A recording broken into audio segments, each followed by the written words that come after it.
మనం మేలు చేసిన వారు మనకు తిరిగి మేలు చేస్తారని అనుకోవడం మన భ్రమ. గుర్తుంచుకోండి, ఏ దీపం మారిపోకుండా చెయ్యి అడ్డు పెడతామో అదే దీపం ఒక్కోసారి మన చేతులను కాలుస్తుంది. జీవితంలో కష్టాలు ఎన్ని ఉన్నా చింతిస్తూ ఉంటే మరిన్ని పెరుగుతాయి. శాంతంగా ఉంటే కాస్తంత తగ్గుతాయి. ఓపిగ్గా వేచి ఉంటే పోనే పోతాయి. ఈశ్వరుణ్ణి నమ్ముకుంటూ ఎదిరిస్తే సుఖాలుగా మారతాయి.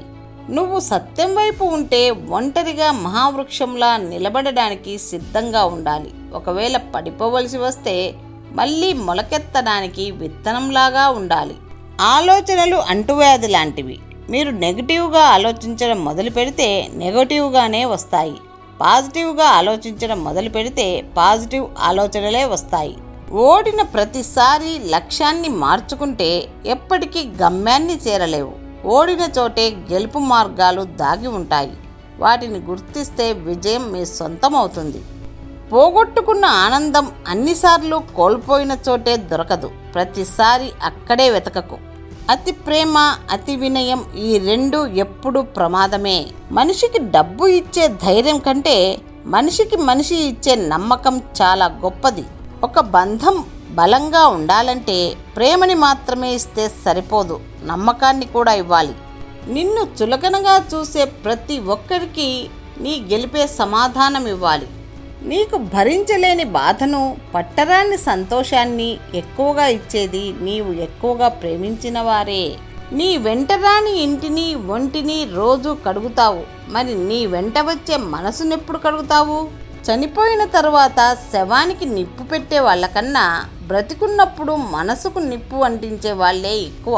నిద్రలోనైనా కన్నీటి రోదనకు అదుపు ఉంటుంది, కానీ రోధించే మనసుకు మాత్రం మట్టిలో కలిసే వరకు మనోవేదనకు అదుపు ఉండదు.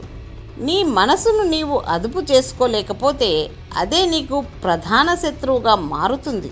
కొబ్బరి చెట్టు ఎత్తు పెరిగిన కొద్దీ పాత మట్టలు రాలిపోతుంటాయి. అదేవిధంగా మీలో జ్ఞానం పెరిగే కొద్దీ తన పర భేదాలు తొలగిపోతుంటాయి. ఎవరి గురించి వారే తెలుసుకోవాలి. విత్తనంలో మహావృక్షం దాగి ఉన్నట్లు ప్రతి వారిలోనూ అపరిమిత శక్తులు దాగి ఉంటాయి. వాటిని గుర్తించి సానపెట్టి సమున్నత వ్యక్తిత్వాన్ని సాధించుకోవచ్చు. జరిగిన దాని గురించి ఎప్పుడూ చింతించకు. ఎందుకంటే మనకు జరిగే మంచి మనకు ఆనందాన్నిస్తే జరిగిన చెడు అనుభవాన్ని ఇస్తుంది. మన మీద మనకు ఉండే నమ్మకము శత్రువును భయపెడుతుంది.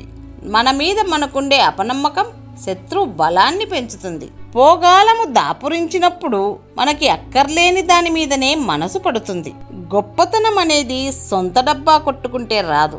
నీవు చేసే పని, నడుచుకునే పద్ధతి వల్ల దానంతట అదే వస్తుంది. ప్రతి కథకి ఒక ముగింపు ఉంటుంది. ప్రతి కథలో ఎన్నో అధ్యాయాలు ఉంటాయి.